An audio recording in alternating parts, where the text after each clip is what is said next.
So no Julie Andrews this time. I'm a little disappointed. Where is Julie Andrews? That's the question. We've done Victor Victoria, we've done Americanization of Emily, we've done Sound of Music, and then Singin' in the Rain. No Julie Andrews. What happened? We had to switch over to Gene Kelly. Julie's still working hard on the stage in London at this point, I'm guessing, waiting to make her United States debut.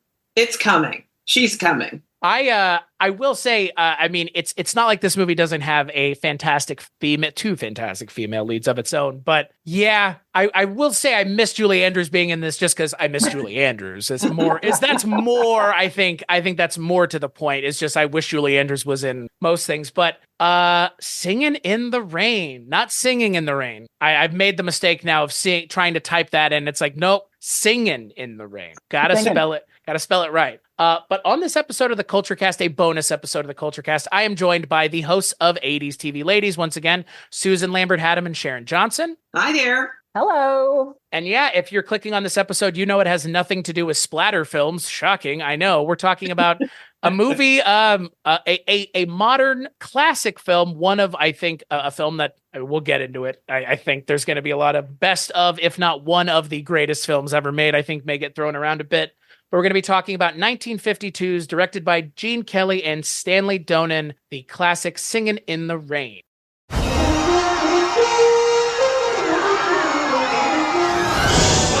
dance, gotta dance, gotta dance, gotta dance. The public is screaming for more. Make a musical. Sure, make a musical. Good morning, good morning. It's great to stay up late. Good morning to you. What do you think of me? I liked it. I'm singing in the rain, just singing in the rain. What a glorious feel, and I'm happy again. I'm singing and dancing in the rain.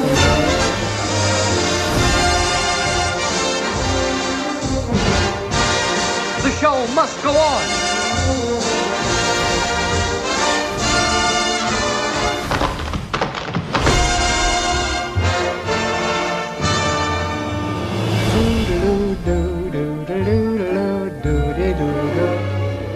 So it's directed by Gene Kelly and Stanley Donen, written by Betty Comden and Adolph Green, and it stars Gene Kelly, Donald O'Connor, Debbie Reynolds, Gene Hagen, Millard Mitchell, and Sid.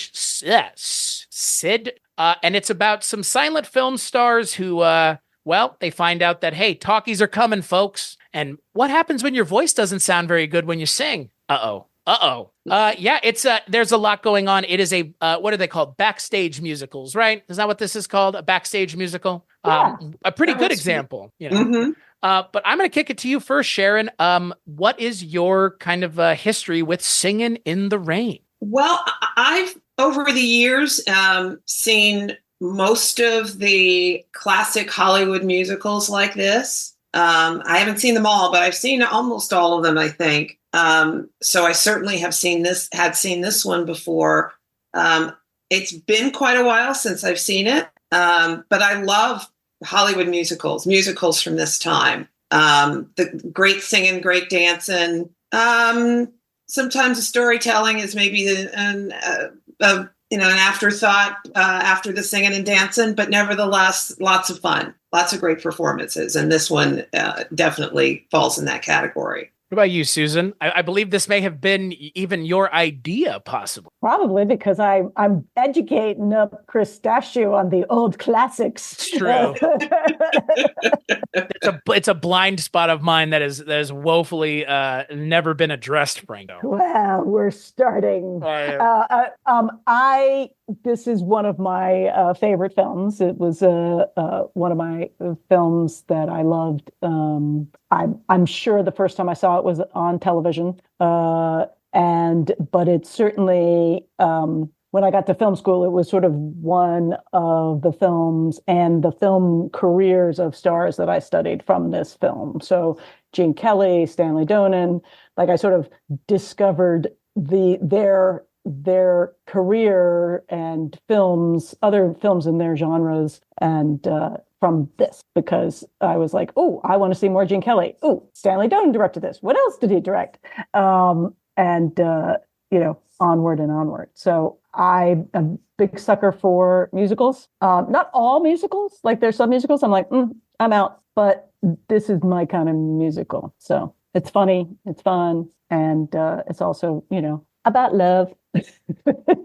Susan, you brought up something I hadn't really thought about.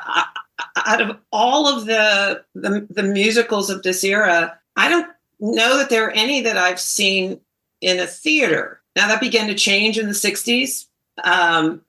Because first of all, I wasn't alive then, but then as I watched these older movies, I saw them on TV. I'm not sure how many, if any, say Post, throughout a number, 1960 musical that I've seen on a big screen. Nothing is actually coming to mind. Well, that was the joy of going to film school, is screening. There's at USC, there was a big Norris Theater was the big theater on campus. And so the ability to take those film history classes or sit in on other film, I used to sneak in. I knew the projectionist, so there were classes that I wasn't taking, but I would just sneak in to watch the film to the projection booth because I knew the projectionist, and they were always doing, special screenings and stuff. So the ability to see these films on a big screen, when in the late 80s, when I was a young impressionable lady, was significant for me. And they're just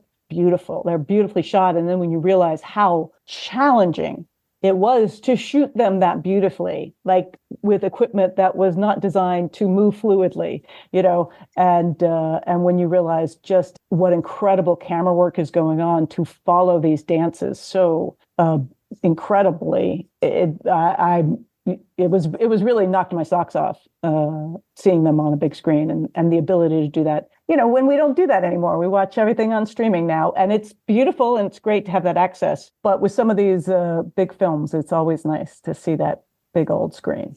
Yeah, absolutely. So I actually watched this in my basement on our projector. Yeah, exactly. I live in the Midwest, which means we have basements here. I think they have basements in California, though I think the movie Zodiac says they don't. According to the movie Zodiac, it's rare to have basements in California. That's a line in that movie that always makes me laugh.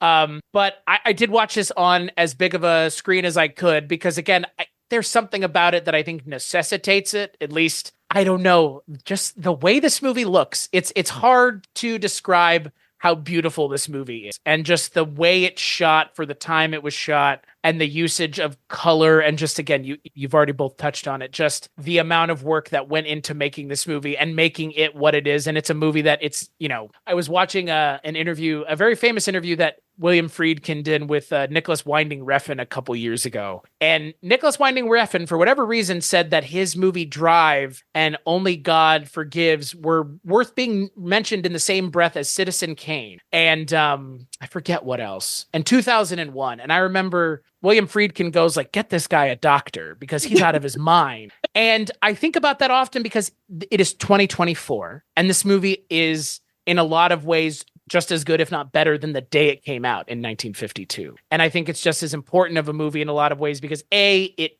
influences so many things, and B, it also, I think, is just almost a perfect encapsulation of this time and place in Hollywood in a way that a movie like The Artist tried to recapture in an interesting way, but I think kind of failed because The Artist wasn't as fun as this movie is. And a lot of the fun comes from just the glee of Donald O'Connor and Gene Kelly, and then Debbie Reynolds, who, funny enough, the only other thing I've ever seen Debbie Reynolds in, and it's probably going to get a chuckle out of the two of you, is Halloween Town. That is an absolute favorite of mine. I do not kid. It is a comfort film of mine. And that is the only thing I have ever seen Debbie Reynolds in other than this now, is Halloween Town as Marnie's grandma. I don't even know what that is, Halloween Town, honestly. Really? It's a Disney Channel original movie from the 90s. Oh my goodness. And she plays, in a lot of ways, it's like a precursor to Harry Potter. A girl and her family live in the real world, and Debbie Reynolds, who's their grandma, lives in Halloween Town, and she comes once a year to visit. And the mom doesn't want her kids to become witches, but the grandma does.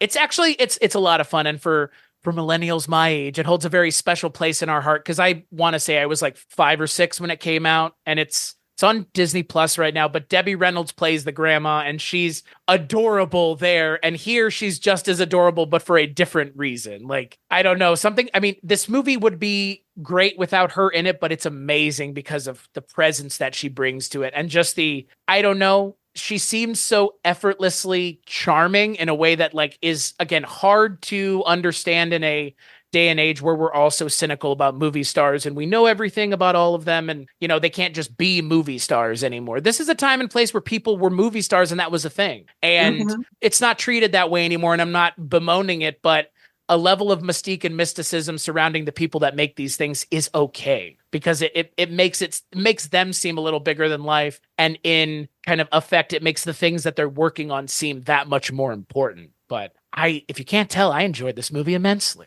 I'm so excited. So this was your first time seeing it? Outside of seeing the moment that they recreate on the Great Movie Ride, which is no longer part of the Disney World, what would that have been? MGM Studios, now Hollywood Studios. They had a ride where you could ride on, and they would drive through all these sets, and one of them was Singin' in the Rain, and they recreated, I believe it had to have been Gene Kelly on the lamppost, but yeah, they did that, and that's the only thing I had ever seen. That is amazing. Like, and it is this weird time because, when it was broadcast television or even early cable television, it was all about just playing movies all the time. It was sort of, Criterion. Yeah.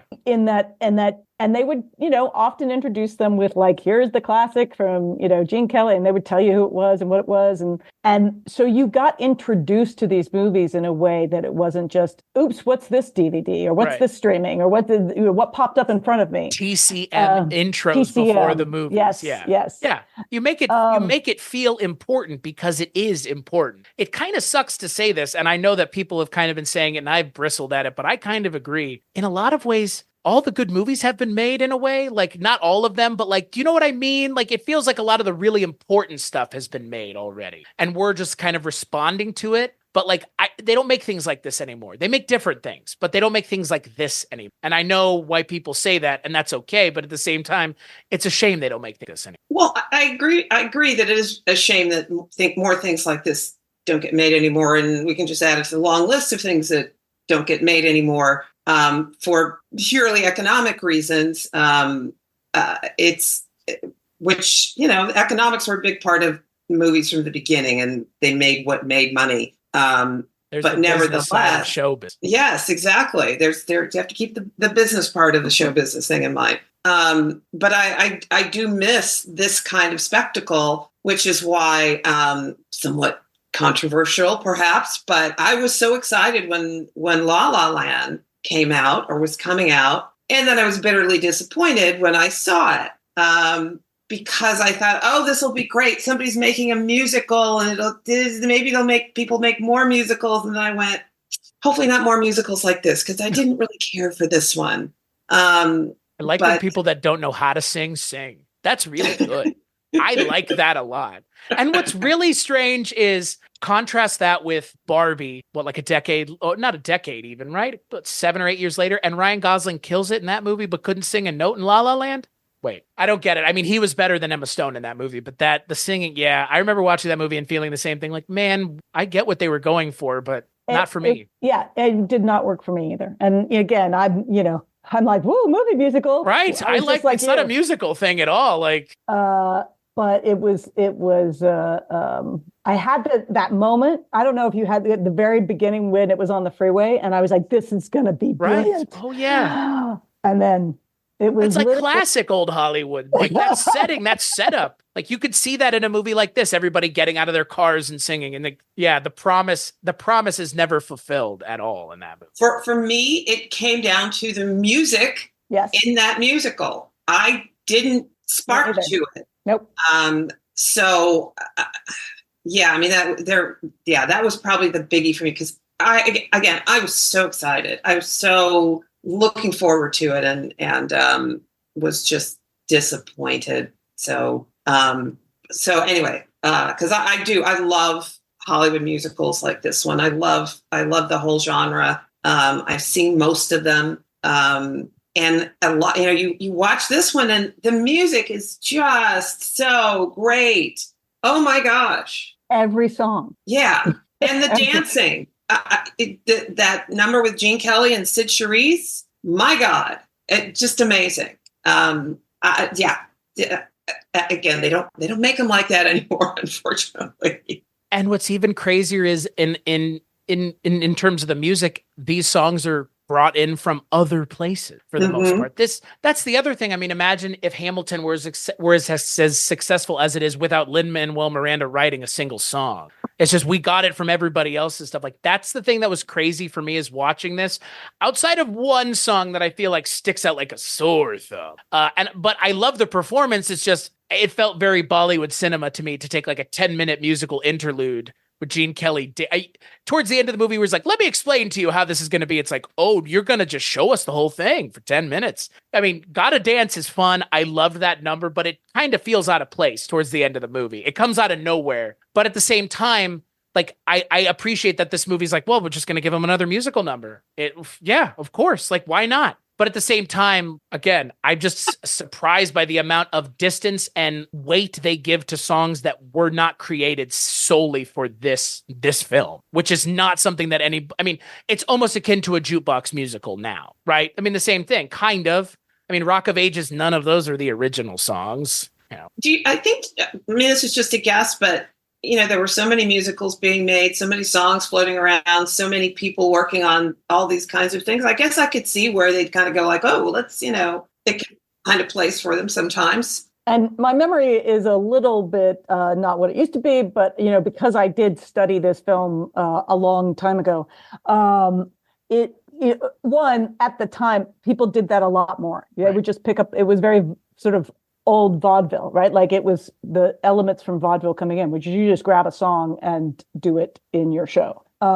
And also, I believe that Arthur Freed, the MGM producer, basically it was his catalog of songs. Yeah, he just put his songs into, what would be great is we put some of my songs and build a musical around it. Yeah. And then I'll get more money.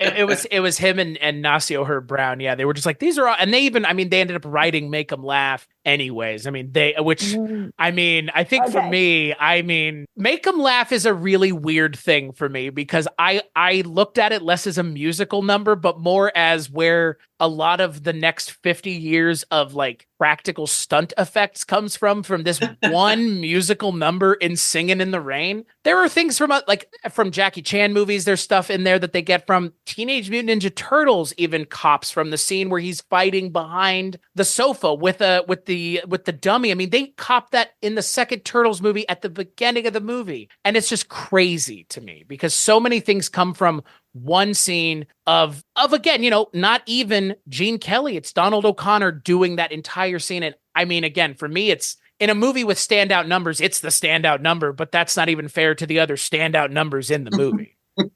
Yeah, it's a pretty, seeing it every time you're like, oh my God, this is insane. He's so good. Yeah. And it was again, built kind of by Gene Kelly for Donald O'Connor based on a Cole Porter song, Be a Clown. And by based on, I mean totally plagiarizing Be a Clown. It's the same song. But Be a Clown was sung by Gene Kelly and Judy Garland in The Pirate, a different musical. So, which also had, I think The Pirate and American in Paris, the Dream Ballet, the big Broadway melody number is a staple of basically old musical theater, where you have a dream ballet sequence, right. And it's the Laurie Dream Ballet in Oklahoma. There's one in The Pirate. There's one in An American in Paris, and it's basically often a retelling of the story in dance only, and that's literally what happens in Broadway melody to a degree, right? There's slightly different story in there. And in theory, that piece was built for if Debbie Reynolds wasn't a 19-year-old who really, truly had never really sung or danced before, she would have performed the role that Sid Charisse performed. And instead, they got Sid Charisse to dance it because Debbie Reynolds learned to dance for this movie, but couldn't quite get there because that's 10 years of training to get there. And so it's very intriguing that it's that, kind of insane of a number. And of course, you can take that number too and drive directly to Barbie and the Kens, right? So the colors alone, the colors and the big, stretchy floor, the floor that in Singin' in the Rain is designed to make sure you don't see that Sid Charisse is taller than Gene Kelly. Right. And, as if the length of her legs wasn't an obvious dead giveaway. Every time she stands behind him in the background and he's in the foreground, I was like, I saw this in The Hobbit. They were doing this in Lord of the Rings.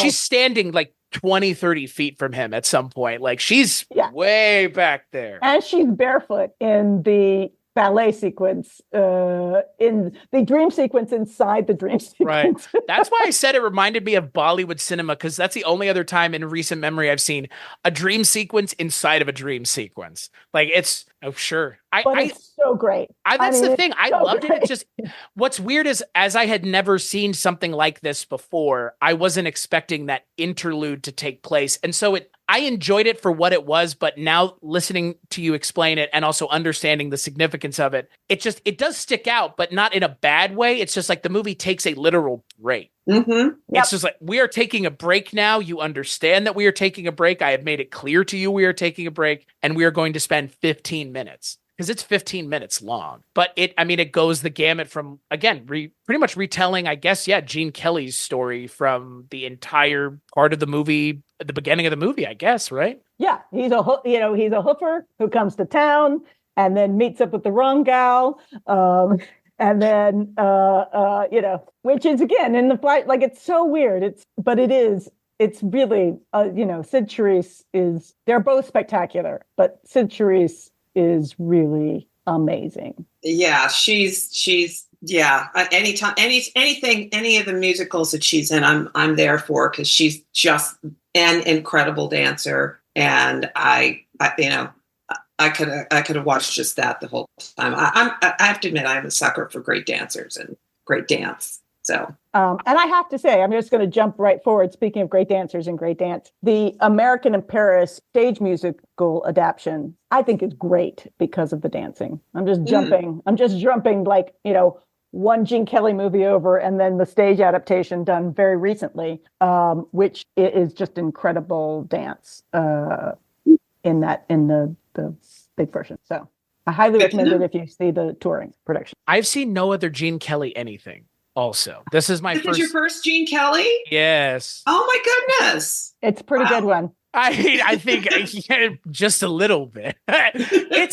I understand the appeal of him immediately. Like I understand the appeal from the moment he's on screen. And this is something I really appreciate. And again, this feels like kind of a thing that wasn't necessarily the case now, but it's a thing that was clearly something that he was okay with. He has a significant level of disfigurement on the side of his face, with some scarring from something, I'm assuming. And it's interesting that he would allow them to put the camera close up to him like that at the time. I mean, this is the 50s. People often were very protective of their image and stuff, but he has some scarring on the side of his face.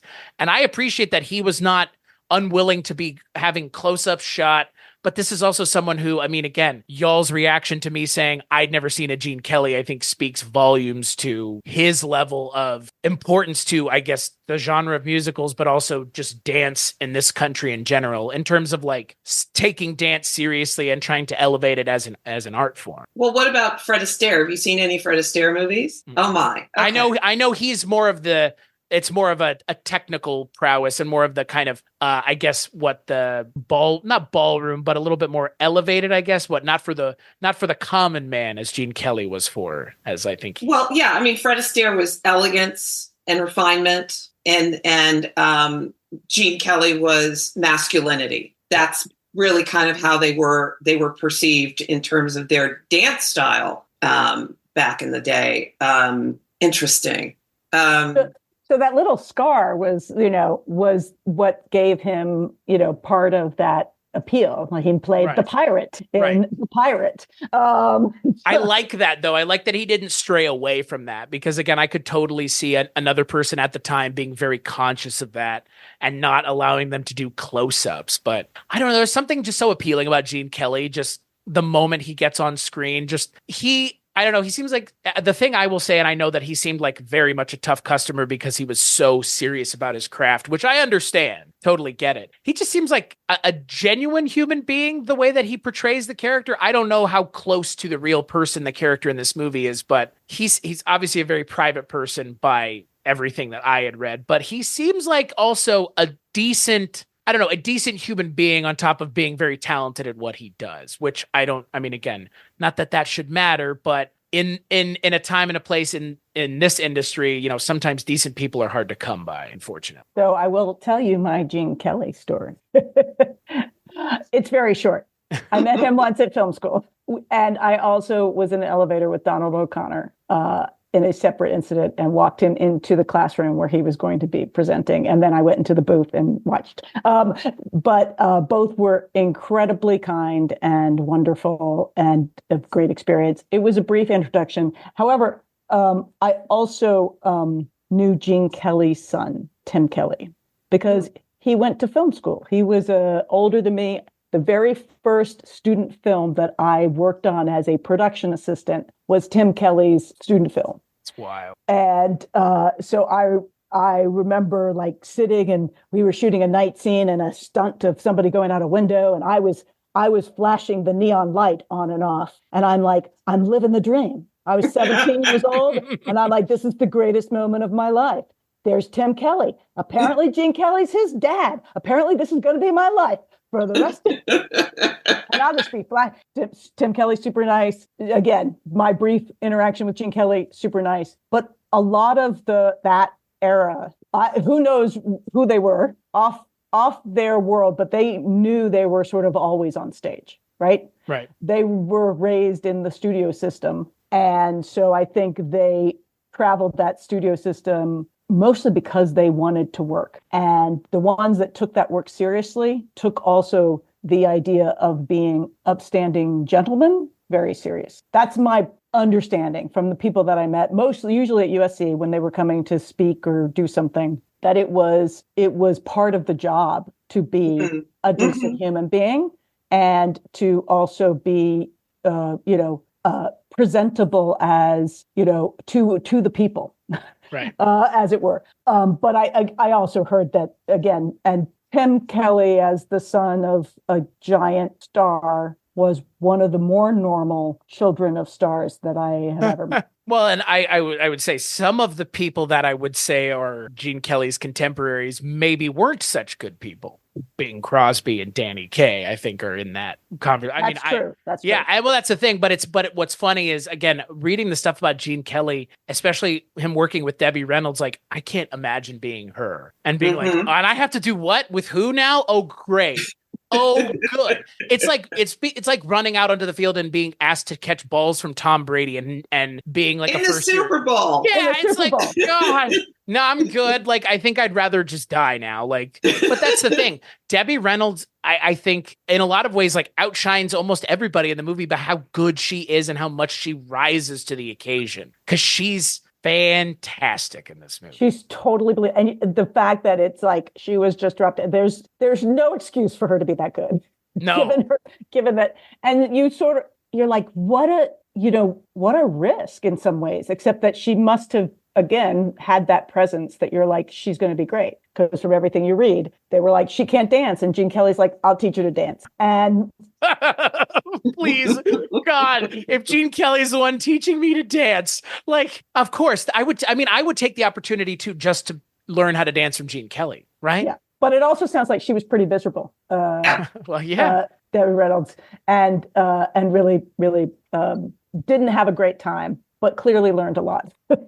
Well, that's the thing. I mean, you hear about working with people like this that are super motivated, that are super serious, that I mean, again, to mention Tom Brady, because we talked about 80 for Brady, guy doesn't eat anything but vegan throughout the football year because that's how serious he took it. I am sure Gene Kelly was the same way, if not worse in his own regard. But at the same time, I'm the kind of person who would like to work with that person. I don't know if I'd want to be that person, but at least I can chase that person knowing that I'm chasing the best at what they do and I'm learning from them. And, you know, again, to learn from Gene Kelly how to dance is the only other better teacher might be Fred Astaire, depending on what you're expecting. But and I think Debbie Reynolds tells a story about running off and hiding somewhere crying and being like, I can't do it. I can't do it. And that Fred Astaire came by, you know, as that happens. Right. As you do, and was like, listen, come here. And then basically did his own rehearsal for himself where he was miserable and unhappy and whatever. And he's like, this is the job. Yeah. This is the job. We work really, really hard. You have, in order to be good, you're going to be miserable. And then she was like, oh, okay. I think the joy is making miserable look as good as they do. They're miserable. It's so joyful. Like, good morning. Yeah, Apparently they shot that for 15 hours in a row. And when they hit that couch, you believe it. When they hit the couch, you believe that they're done. You can see it on their faces. Even if that wasn't the final take that they used and that was the time that they hit it, I believe that moment of like letting it all out is real because it feels real, because the three of them are so believable, because again, the three of them are doing that number together. It's astounding. You couldn't convince me Debbie Reynolds didn't know what she was. I know, you can't convince me of that either. I will say that that number, right, which I saw on a television and not a fancy television, none of this fancy widescreen, flat screen stuff, just a plain old television from high school on. Every single time that I have stayed up working on something until the morning time, myself or someone else starts singing that song. I believe it. Because you're just like, we've been up all night. When no point in going to bed. No point at this point. Good morning. Good morning. It's great so to stay up late. Good morning to you. Yeah, it's oh, goodness gracious me. Yeah. It's such a joyous film, right? Like it's hard to capture something this joyous intentionally, and I know that they did, but I don't know, the chemistry between Gene Kelly and Donald O'Connor, first off, is amazing. But putting Debbie Reynolds in there with the three of them, it's just like, okay, this makes sense. Let them just do their thing. Why not? And then Gene Kelly on his own performing Singin' in the Rain, which just, I mean, again, like you tear the house down with Good Morning, then you tear it right back down as they're trying to rebuild it with Singin' in the Rain. Like, geez, Louise. That and you know, again, just such a really interesting thing because it's such a simple dance, right? Mm-hmm. Coming off of Good Morning, which is a very elaborate hoofer, you know, like multiple rooms, you know, jumping on furniture, like, and then it's really pretty friggin' brilliant. It's really, you know, it had been a while since I had seen it, and watching it again, you're like, I am so happy to watch this, and every time it's raining. And I'm in a good mood. I'm thinking of that song. And I just want to point out Tom Holland's Singing in the Rain. Have you guys seen that? I don't think I have. As in Spider-Man, Tom Holland? The umbrella. Yeah. The Rihanna's umbrella in the lip sync. Yeah. In the lip sync. It is my second favorite number from the whole lip sync thing. Yeah, I've seen that so many times. It's amazing. It's absolutely amazing. Yeah. What's your first, Sharon? It was Channing Tatum singing a Beyonce song. I can't, not Single Ladies, Girls. Yeah. And Beyonce comes out at the end. I'm just going to spoil it right here. You just cannot beat that. You can't beat that. Yeah. Yeah, I remember that Tom Holland thing. Holy cow. Yeah, geez, Louise. It's funny, you know, when we think about actors now and actors then, like, and I've talked about this a couple times in the Indian cinema Bollywood show that we do. There was an expectation at this time that I don't think a lot of actors have now, which is you have to have not just the ability to act, but you have to have the ability to sing. You have to have the ability to dance. And yes, we've gone away from that now because genre kind of siloization means you can only, if you're Jason Statham, they're never going to ask you to sing and dance, but they're going to ask you to, punch people and stuff, which is fine. It's its own physical level of action. But what's interesting is there was a time and a place where kind of everybody in the industry, for the most part, was expected to do this, or at least have some level of comfortability with singing or doing some level of dance. I mean, until we get something like a Western or these other movies that kind of supplant the musical as the big genre of the time. But I mean, this is the thing for what, 10, 15 years? It's just these big studio musicals. And this is the music, the studio musical is sort of the American invention. Again, not that they invented the musical, but this particular style was sort of what sort of went out into the world and left a very big stamp. Which you can trace to Bollywood, you can trace to Hong Kong films. Jackie Chan is basically like, yeah, I looked at Fred Astaire, Gene Kelly, Harold Lloyd, Buster Keaton. That's, who I studied to become Jackie Chan. But you see, it makes sense. Like, I wouldn't, I'm not saying I had to have Jackie Chan tell me that, but if I saw this and then saw him, it would make sense. Because again, it's just missing the people. It's just missing the other people. Because Gene Kelly is doing all kinds of things that if it were a little bit more exaggerated, it would look like he's, using the umbrella like a weapon or kicking his legs high to kick someone. I mean, he's very close. And so you can see, Jackie Chan watching this and going, all I got to do is exaggerate it a little bit more. And I'm batting in the wheelhouse of like classic Hollywood. Because again, to draw from classic Hollywood means I think you're drawing from like the base DNA of entertainment, which means you're going to connect with people a lot easier. I mean, when we talk about martial arts, we don't talk about many people at this point other than Jackie Chan, if Bruce Lee gets mentioned, but that's more martial arts, capital M, capital A. Jackie Chan is more like this than he is anything else. It's a mix of practical comedy and I guess hoofing in a lot of ways with what we would consider to be traditional martial arts. Yeah, again, Gene Kelly doesn't have what you would say is the dancer's body, the traditional ballet dancer body, and doesn't look like Fred Astaire, and so kind of developed his own style that changed a lot about how dance works, right? And so suddenly you can see Channing Tatum do a Coen Brothers movie and a big musical number like Gene Kelly in there, which is the best part of that movie. There's almost nothing else worthwhile. But, Agree. I like how you don't even say the title of the movie. Don't even give anyone the opportunity to look for it. I saw the movie. Remember what the title of the movie is? Hail Caesar, right? Oh, isn't that it? okay. Is that it? Yeah, I saw the movie in theaters. Ugh. I did too. Ugh, yeah. My stepson and I were visiting colleges and in Portland, Oregon, and it was out. We're like, let's go see it. And we went down to the little cool, funky Portland theater movie to see it. And they were sold out because there were only like 10 seats or something. We're like, oh my God, we'll come back. And we bought the next show and went to dinner and came back to see it because we were so excited to see the Coen Brothers film that it was a little bit disappointing. At least there was the Channing Tatum dancing scene. There was the Channing Tatum dancing scene. And it was it had to be worth the price of admission because very little else was. Although Frances McDormand as the editor, wasn't she the editor in that? And she has a couple of scenes. I got nothing. I honestly don't remember. You were there. I was there at one point too, but I don't remember anything either. I remember that there was a Channing Tatum dance number. Beyond that, I'm really not sure what else happened in that movie. Frances McDormand was C.C. Calhoun, inspired by the female film cutters of the era. And she was using a stand-up moviola, which is an old-fashioned, and I think there may have been a flatbed too, but it was just like, oh yeah, that's the bullpen where you're cutting the film, and nice. And she was funny. So that teeny tiny scene was fun. Well, wasn't there? I know Damien Chazelle. We talked about La La Land, but Babylon wasn't that? I mean, that came out last year, and that was. I mean, that's talking about no.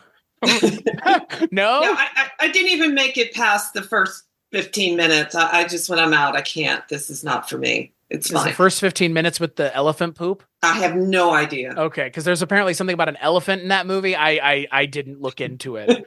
I didn't see it. All I know is I believe it is about this time and place in Hollywood. I'm pretty sure. Yeah, I believe you're correct. I believe it was. It may have been set a little bit after, because this is Singin' in the Rain is set just as talkies were beginning. In fact, they're mocking the fact that Warner Brothers is about to release The Jazz Singer. So, and they're still doing silent films. So I believe Babylon is slightly after the time of this movie. I actually remember that part about Babylon, which don't but just to swing it back around to Singing in the Rain. Yes, please. We haven't talked about Gene Hagen. Thank you. You beat me No, to we it. have not, and we need to. We must. Academy Award for Best Supporting Actress for this movie, and Nomination. I'm sorry, you're right. Okay, it's okay. Academy Award nomination for Best Supporting Actress. Who won? I didn't look that up, but I was like, I can't imagine. But Gloria Graham for The Bad and the Beautiful. Yeah, she should have gotten it, Gene Hagen. But that's a good movie too. Another movie about Hollywood. I guess it was a year of Hollywood, but it's a Vincente Minnelli movie. She's so good in this, and she's playing, a role that is hard because she's playing the bad girl, right? Mm-hmm. But not in a fun way. She's playing the idiot bad girl. Which is such a weird character. I was not expecting her to be like, no, we're in love. And he's like, what? No, not at all. That was surprising to me, that the way the Gene Kelly character was written in response to the Gene Hagen character. Because I was not, that's an atypical way of writing it, where he has no interest in her whatsoever. And she never takes the hint. Even until the moment they pull the curtain up, she doesn't take the. And you're right, Susan. It would have been in another movie a very thankless role. And in this movie, it is not a thankless role. It is a fantastic role. We were talking, was I talking with you, Sharon, about Born Yesterday and Judy Holliday's character from Born Yesterday? Or maybe it was in a theater conversation I was having. But, that this sort of the dumb blonde who turns out to be a little smarter and yet still dumb. But kind of clueless, Mm-hmm. But oh my gosh, so great. And then, I was just reading, because I didn't realize, I guess Debbie Reynolds' voice for certain songs was dubbed sometimes by Gene Hagen dialogue, I think. So some of the dialogue, when they're doing the dubbing scene for the dialogue, apparently one or two of those lines is actually Gene Hagen. Oh, because I did read being in a Debbie Reynolds voice, basically. Oh, interesting. Because I did read that there was some dubbing of Debbie Reynolds, some slight dubbing of Debbie Reynolds in a couple places, but didn't see the Gene. That's interesting. And again, it's hard. I think it's hard to get kind of accurate information on some of these films. But nevertheless, Gene Hagen was just incredible, and I'm happy. As you intimated, this is not just exactly the stereotypical dumb blonde kind of thing that you might expect. There's a little bit more going on in there than you might think, or than you might expect. Yeah. Despite her seeming cluelessness, that she and Don are not madly in love. Because it's in the traits. That's right.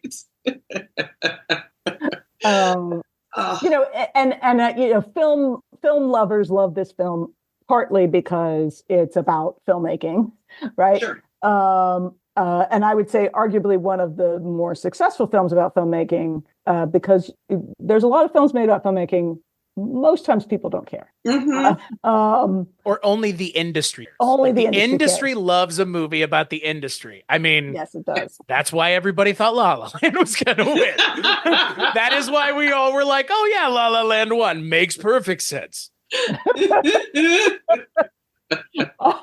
It's the truth. That's why nobody was surprised until we were all very surprised.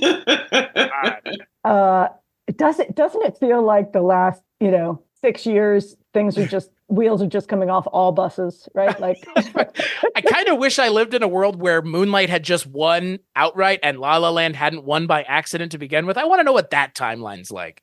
Things started to deviate pretty. Maybe that was quickly. it. Maybe Yeah, that was the moment. that We didn't know Warren Beatty fucking up that envelope was going to be the. Was it Warren Beatty and who was with him? Faye Dunaway. Faye Dunaway. Yes, That's right. it was a Bonnie and Clyde reunion. Boy, wasn't it? Not the kind of reunion I think they were expecting. And yes, to answer your question, Susan, the wheels do feel like they're falling off in record pace. Even. God, the industry loves a movie about itself for sure. But this is like, I think to your point, this is like the best I've seen. Yeah, and this is satisfying beyond that, right? Like this is to general audiences a beloved movie too. And I think that one of the reasons that it is so beloved by the film industry is, even though it's all exaggerated, it really is looking at this, unique time in filmmaking and, and what was changing, and it touches on a lot of things that reflect, those changes. And and it's both making fun of and honoring it. So it's I think it's very successful on that way. Mm-hmm. Well, I mean, I kind of drug it early on, but I think I'll bring it up again. I think it's more successful than a movie that is very similar in terms of what it's talking about that came out in 2011 that did win an Oscar for Best Film, which is The Artist, which is talking about, in a lot of ways, it's having the exact same discussion that this movie's having, which is, where is your place in the world when the world changes so significantly that you may not have a place in it? And I mean, The Artist kind of talks about that in a less fun way. I think this is a much more fun, upbeat, and exciting movie. The Artist is a little bit more serious, which is fine, but I think by having this be a little bit more fun and disarming, it doesn't detract from the message. Mm-hmm. I think it just allows this movie to be entertaining, which I'm not saying I don't want to be I'm not saying entertainment is the most important thing when I watch a movie, but it'd be nice if I could have a good time while I'm watching it sometimes. Yeah. And this is just, there's so much joy in this, and there's so much people at the top of their game, right? Like just top of their game. Everybody. Yeah. And yeah, so I think it's just beautiful. I was really pleased to look at it again. And it is a film when I'm a big fan of dance on film too. This is one of the films I look at if I'm studying dance on film and how it's shot, because it is shot so beautifully. And I can't tell you how big and cumbersome those cameras were. Oh, yeah. I saw them. I didn't work with any, but I saw them. They were in the museums when I was in film school, and those cameras are now in museums. But the fluidity of the camera work in these really beautiful musicals like Singing in the Rain is joyous in and of itself. It is dancing with the dancers, and it's something that La La Land kind of did, but not really, and could have more easily done, right? Like you could do it now with a freaking iPhone, like yeah. Everybody can, I don't know. It's so beautiful how this film is put together. I've always been curious because there were scenes cut out of it. The negative lost forever, right, in a fire somewhere. So it's one of those things where it's like, I wish there was more about this film. As a filmmaker, how did this film, was this the perfect version of the film? It seems like it, but what else was cut out? And do we go, oh no, that would have made it even more perfect, or nope, that was perfect to cut it out.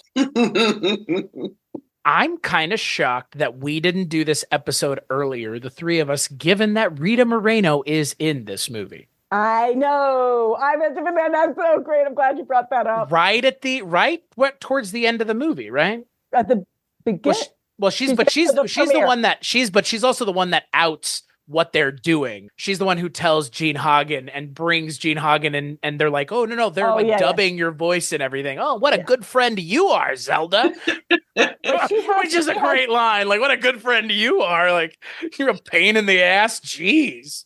And she has that beautiful entrance, right? The premiere, I think at the very near the beginning of the movie, Right. when it's the big introducing everyone, and she gets to have her fabulous entrance, and she's 20. And Debbie Allen, Debbie Evans, I'm trying every single person.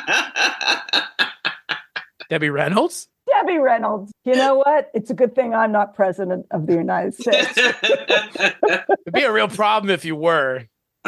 Yes, it would. Theoretically, at least. But yes, my point being that they were so young, right?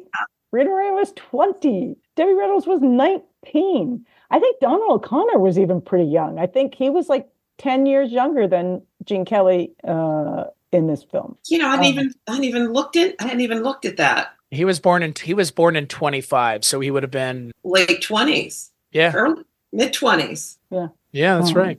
And what I love about, and you know, Gene Kelly is just really interesting to look at. And one of the reasons you're like, oh, this guy brought up people. Like he put Donald O'Connor in that movie and gave him that, you know, that incredible song because he wanted him to become a star. Right. It's like, and he was, you know, I don't know his trajectory that well, but you know, it was one of these things where he's like, he's so good. I want to put him. He celebrated other people's talent, right? And I think that's one of the great things I love about sort of the musical theater world is typically it is about celebrating everyone's talent and getting everyone that you know, the rising tide lifts all boats. Is you know, I think very much on display in this movie and in a lot of the classic musicals. They're finding and cultivating talent, which is just really cool. Well, and to your point, I mean, can you imagine being Gene Kelly and writing Make 'Em Laugh and giving it to someone else, knowing what is, I mean, that's the thing, like you said, Susan, like he writes it and then he's just like, you know what? I know I can do it, but Donald O'Connor, Donald David Dixon Ronald O'Connor, which Donald Ronald, which there's a reason he was not known by his middle name. Donald Ronald O'Connor that's a mouthful. What's funny is he's so good that you kind of almost just, it's not that he gets lost in it, but when he's just kind of part and parcel with everything else. He's just, it's like the three of them are by the kind of halfway point of the movie. You just expect it's going to be, he's going to be there when anything else is happening with Gene Kelly. And yeah, he's such a good foil. I mean, I know that he's essentially kind of doing the Mickey Rooney thing of the time, right? Mm-hmm. Like the sidekick, yeah. Yeah, but also like the mannerisms and kind of the jokiness. I mean, that's a Mickey Rooneyism from the time. But I think Donald O'Connor is a little bit more, for me, a little bit more charismatic than Mickey. And to be fair, definitely. I haven't seen Mickey Rooney in a lot of things that aren't, shall we say, problematic. I think everybody just forgets Breakfast at Tiffany's has a really problematic thing halfway or just peppered throughout in the worst way. But that's the only thing I've seen Mickey Rooney in other than Night at the Museum with God. Who else is in that with him? It's Dick Van Dyke. Dick Van Dyke as well. Yeah, that's the only thing I've seen Mickey Rooney in, but I know enough about Mickey Rooney of the time here to know that that's what Donald O'Connor was kind of going for. But I actually like him. I like him more. I like what he's doing more. He seems to be having such a good time. I mean, how could you not be? Other than the fact that Gene Kelly was a hard operator to deal with. But I think Donald O'Connor was up for it. I mean, I think Donald O'Connor, I would be too. You know, I think one of the interviews I was reading, Sid Charisse said Donald O'Connor was the better dancer. Oh no, maybe that was Rita Moreno. He's probably the guy who never practiced, but if he did, he would have been better than Gene Kelly. But he's just like, I'm just good. I don't want to be great. Well, I think he's a better like hoofer, the Moses scene, and because Gene Kelly was trained as a classical dancer too, and so even though he also all the tap dancing and all that stuff, he's very, very good at. I mean. Again, I love the Moses song so much. I don't love the end. I'm always annoyed. I'm like, why are they just piling? I don't get it. But the very end of the song annoys me, but the rest of the song is spectacular. I just love that song. And it doesn't really move the story forward, but my God, it moves your love for Donald O'Connor and Gene Kelly forward. Well, I like when they're performing. I mean, when they're performing, I would be considered the diegetic performance at the beginning when it's the two of them on stage. Yes. That's, oh my God, it's so good. And God, the thing that I kept being drawn to every Gene Kelly dancing performance is he is staring at the camera. He is literally like, he is fixated on what would be the camera or the audience in a way that's like, it's like he's looking directly at you, which is it's such a choice. But again, I think it helps with him connecting with the audience. But he's like, you can see every emotion on Gene Kelly's face, which again, him controlling that and being cognizant of it, I think speaks to the level with which he's operating at as a dancer. He knows what he's doing. He's just, I don't know. I want to see more Gene Kelly movies. Let's stop watching Julie Andrews stuff for a while and just take a hard pivot. Well, yes. A hard pivot. American in Paris. Is it fun? Brigadoon. American in Paris is funnier than Brigadoon. Yes. Oh, I meant fun. It doesn't have to be funny, but it's at least fun. I'm always up for a serious thing every now and then, but serious musicals can be a little melancholy for my taste. They can get, if we're talking a serious musical, I watched Les Mis earlier this year. I'm good. I'm real good. As much as I loved Hugh Jackman singing, speaking of a movie where they shouldn't have cast certain people to sing certain things. Oof. I think I was more forgiving to that movie than I might have been had I not been such a fan of the show. Sure. But yeah, yeah. Russell Crowe, everybody. In some ways he was perfect for Javert, but maybe not a singing Javert, perhaps. But he had other qualities that I guess they thought might transcend. There's this whole thing about having to be able to sing, though. That. The whole lameness of it all. But that is the hard thing, because again, this is a time and place where that's expected now. Now I think we're going back towards it, because if you think about something like Wicked, they're casting people on that are singers. Yes. I mean, they're not casting Adele Dazeem and Kristen Chenoweth, obviously. But if they had made the movie 10 to 15 years ago, they would have, is my point. Yeah. Because they were the people who made that role what it is. Well, it is interesting that we, I think, on some level are sort of it's like movies, made musicals, and now musicals are making back to movies. And, we're in, and the musical never really quite goes away. Just when you think it's sort of dead in the water, the movie musical tries to make a comeback. And sometimes it works. And sometimes they don't even advertise it as a musical. Looking at you, Color Purple, Wonka, and Mean Girls. And Mean Girls. I didn't realize that they were musicals until I turned them on and the characters just started singing. Huh. Weird. Yeah, because they're afraid. They're afraid of everything. I don't understand what there is to be afraid of musicals. This is not a genre that doesn't have tried and true success. This is a genre that helped make Hollywood. I get that it's maybe not in favor anymore, but I don't feel like this is something that has ever really gone out of favor. I think it does. I think there are people that just are like, I don't see musicals. Those people are wrong. Oh, well, it's weird. Of course. It's weird how a whole group of people could just be wrong about something. No, I completely agree. The audience for music, the number of people who consider themselves or would consider going to a musical as a percentage of the population, I think is much less today than it was in the heyday of the movie musicals. Much to my chagrin, because I love musicals and I would like to see more of them. The good, the bad, and the ugly. I think we, like anything else, when one doesn't do well, they're like, oh, nobody wants to see that. Well, they didn't want to see that one, maybe, but that doesn't mean they don't want to see this one. Come on. Right. Well, and when Disney has had a stranglehold on what many people consider to be musicals for the longest time, I don't blame them, but there's so much more to it than that. Even The Lion King is a stage musical, which, again, it's perfectly fine. It's just, again, I think also now we're at the time where things, like you said, Susan, things that are things are being turned into musicals now, like Beetlejuice or Mean Girls or like literally American Psycho even. And then turned into the, we're in the time of the franchise and brand such. I'm sorry. Somebody's working on an American Psycho musical. Oh, it's already been out.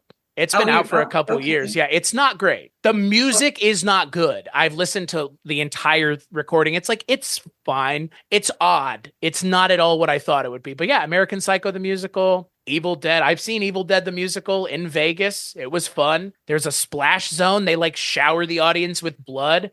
It was an off-Broadway thing that then traveled across the country. I love musicals. I just wish I just wish we didn't have to have something else be the inroad to make it. I wish it wasn't it had to be Beetlejuice for us to be able to write this story. I completely agree. I'm really kind of tired of that too. Let's take something that was a movie and or a TV show and let's make it a musical and people will come and okay. It's not to say it can't be good. That's like far from it. It's just I prefer somebody to not have to tie it to something else just because that's how they make the money, which is unfortunate. When I was in New York last summer, I saw a musical called Shucked. That was fantastic. Yes, the Corn musical. Yes, that was why? Because it had great music. The music's amazing. Yes. Oh my gosh. I don't think it has any ties to anything else other than maybe Orville Redenbacher, but still, it was just so good. It was so good. Anyway, I'm with you. No, I think again, like maybe something like Wicked and some of the stuff that's come out recently will help push musicals back to be a thing again. I don't know. There's so much stuff for everybody to watch now.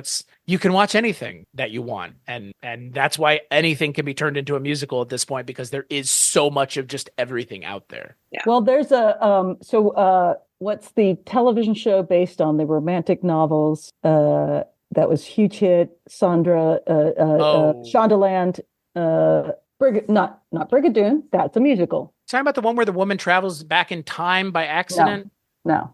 I thought we were talking about that's that steamy Bridgerton. So Bridgerton, right, comes out and is this huge hit, right, on television.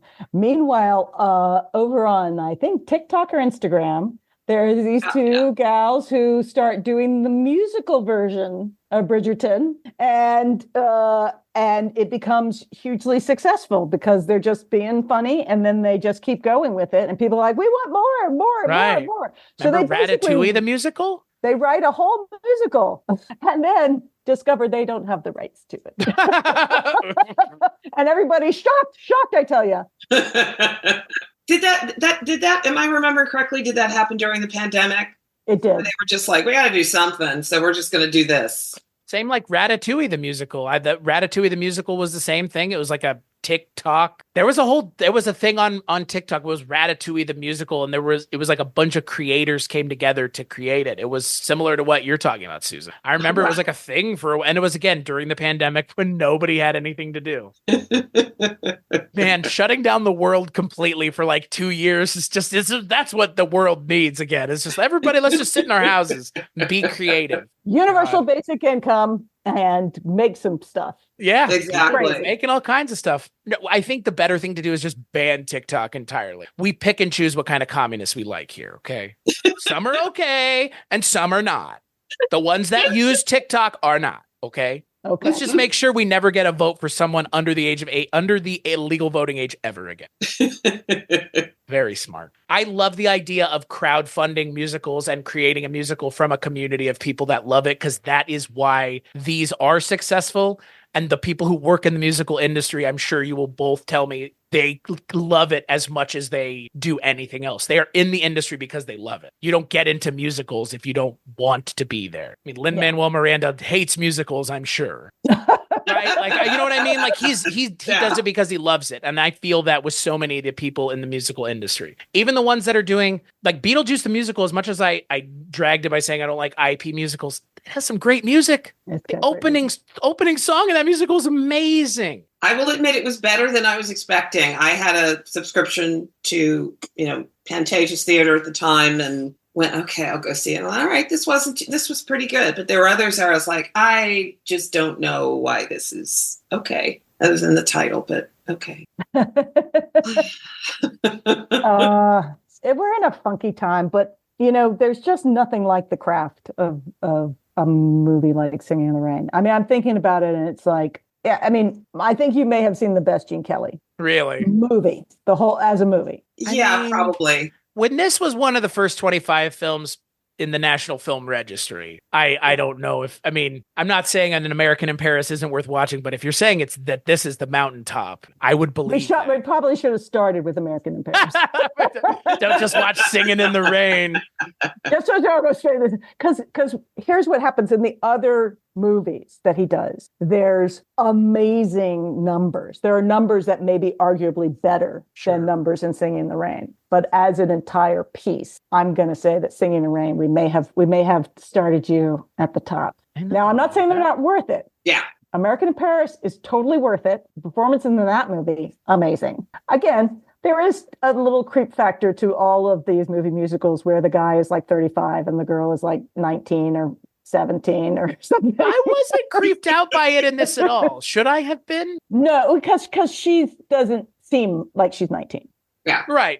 She seems of age and she seems like an adult, period. Interpret that however you want. She seems equal to Gene Kelly, which is insane, right? When you think that Gene Kelly was Gene Kelly and she was brand new Debbie Reynolds. Right. And then you're like, oh, that's because she's a star. It speaks to who Debbie Reynolds was, really. Yeah. So, but, it's like there's so many great performances and there's so many great numbers in all of the other movies. And the movies are like, again, I would put, I would say Sing in the Rain first, American in Paris second. Would you agree or disagree, Sharon? Yeah, I definitely would agree. Yeah. What would you put third? What about really more from a singing and dancing standpoint, On the Town? It's fun. It is fun. It's just flat out fun. Okay.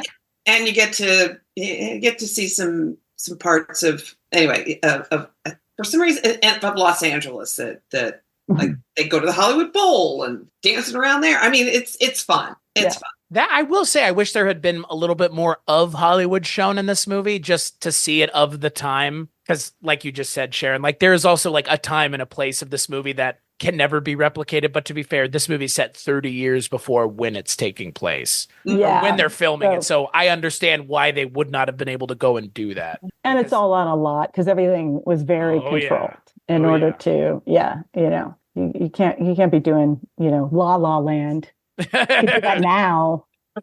Get on out there on a freeway, make a musical with all non-trained singers. They should have totally stayed on the freeway. The whole movie just takes place on a freeway. There's the musical, Susan. You just write a musical and it's just going from car to car and people singing in their cars. I would fucking watch that. Let's write it. And it's a jukebox musical too. There you go. And you've just got it. There you go. It's the idea of La La Land just taken to the furthest idea, which is we don't even leave that set. Nope. The 405, the musical. It would just be called 405, 100%. Yes. Oh my, how has that not happened yet? Isn't that a shared experience in Los Angeles, being stuck in traffic on the 405? You're telling me somebody in the creative world wasn't like, this could be a thing. We could make this a musical, sitting in our cars. Damien Chazelle got it somewhat with La La Land. All right, well, I think we've solved the modern movie musical now. Yeah. But we have to figure out a way to make it an IP. So if it's in cars, it's Mad Max the musical. I think we got it. Just takes place in cars the whole time. I think you may have just podcasted that Mad Max the musical into existence. God, I hope. God, I hope. Or would it be Traffic the musical, but then we couldn't have it be connected to the movie because it's a completely different thing, right? Traffic's about like drug trafficking, I believe. Yeah. God, we figured it out. When we get together, we'll just write 405 the musical. There you go. Yeah. Anything else we want to talk about with Singing in the Rain? I think in order to have a complete film over history, you have to have seen Singing in the Rain. If you want to be in film, I think it is actually one of those that you need to watch. Not because it, and you may not like it even, although that's hard to believe, but I think it is one of the classic films that I think is still worth watching. And yeah. And I guess I would expand a little bit beyond that to say that you need to watch some musicals of that era. And and definitely Singing in the Rain has to be on that list. Absolutely. Because it was a very important part of film during that time. The musical, I mean. Yeah. And it's there. I mean, there's still echoes of it, getting fainter every day, perhaps, but there's still echoes of it today. But it's definitely something that needs to be seen and appreciated. I completely agree. I I'm sad that it took me this long to watch it, but I'm glad that I finally did. Yeah. I'm so glad that you enjoyed it. Yes, It's, I loved it. I enjoyed Oh, it that's immensely. great. I put some of the music on yesterday when I was cooking, and my poor wife, she goes, "Are you just listening to this music?" I was like, yes. it has a fiddle No. and ready to go. I was like, I guess I know how you feel about it now. Fine. Are you just listening to this by choice? Well, it's very different than the things I choose to just listen to normally. But I mean, I do listen to a lot of stuff from musicals, but Singing in the Rain's music is it's very exactly what it needed to be, which is the perfect kind of music. Oh, that's great. Yeah, that's great. Yeah, I agree. And I think I think the joy of this movie is a lesson in what kind of joy we need to get through dark times. I mean, the Agreed. musical, it came out in some ways of the Depression, and was, I think it's good to have hopeful and joyful things in your life. Mm-hmm. Yeah, Agreed. exactly. While they say some of the best entertainment comes out of the worst times, that doesn't necessarily have to be the case. No. And sometimes good things can just come out at good times and be good for their own reason and on their own. And Singing in the Rain for me is one of those. It wasn't necessarily made at a time and a place where everything was going to shit, but it can be enjoyed when everything is going to shit. And can maybe lessen that feeling a little bit. So yeah, no, I completely agree. And like I said, I'm so immensely glad to have finally watched this. I can't, you know what's funny? Speaking of other movies that get mentioned in the breath of Singing in the Rain, like Citizen Kane or 2001, I'm not sure I would revisit Citizen Kane again. I enjoyed it. It was fine. I saw it. Cool. I get it. I would rewatch this. I would put this on. I've seen this 3 times now. I've seen Citizen Kane. I watched Citizen Kane 3 times for the episode. I've watched this 3 times and I've enjoyed it every single time I've watched it. I cannot say the same for Citizen Kane. Roast me if you will, internet movie people. I don't care. I won't be roasting you. I know you won't, and I know Sharon won't, but I know that people on the internet, Citizen Kane is the best movie ever made. Have you actually seen it? Or are you just parroting what other people say? I get it's a good movie. Yeah. Well, this might be the best movie ever made, as far as I'm concerned. It might be. It's in the I would say it's in the conversation 100%. I'm not even sure there's anything wrong with this movie, realistically. Like, I'm not sure there's a problem with this movie that I could point to. Like, nothing. Rich is going to be so jealous that I brought you a movie Good. that you have no problems with. None. 0 problems. I won. The 0 problems club right here. 0 problems whatsoever. Oh, gosh. There you go, Susan. You guys win. I get a little gold star. But see, that's the thing. I mean, Richard and I have done a lot of stuff together, but for the most part, it's me just going, Richard, we're doing this. And then he's the one who hates it. Normally, it's not me who hates it. Or we hate it together because neither one of us had seen it. I don't necessarily, for the most part, I'm perfectly okay to talk about things I've never seen, which I know a lot of people would rather talk about stuff they know about, but I would prefer to watch it and then do the research after, because I don't know. I've seen everything that I've seen already. I don't want to watch stuff I've seen before, at least not for this kind of endeavor. God, who wants to talk about things they like? Then we just all sound like we all just sound like we're just being overly positive and we could not begin to understand there's a problem with the movie. But in the case of Singing in the Rain, I think that is the case. So there you go, folks. An overly positive episode of this show. Stick it in your hole and smoke it, haters who say I hate everything. I liked one thing. Here you go. Woo-hoo! Yeah, right. I guess we've already shared it, but I will give either of you the opportunity. Final thoughts on Singing in the Rain. I think you wrapped it up quite nicely.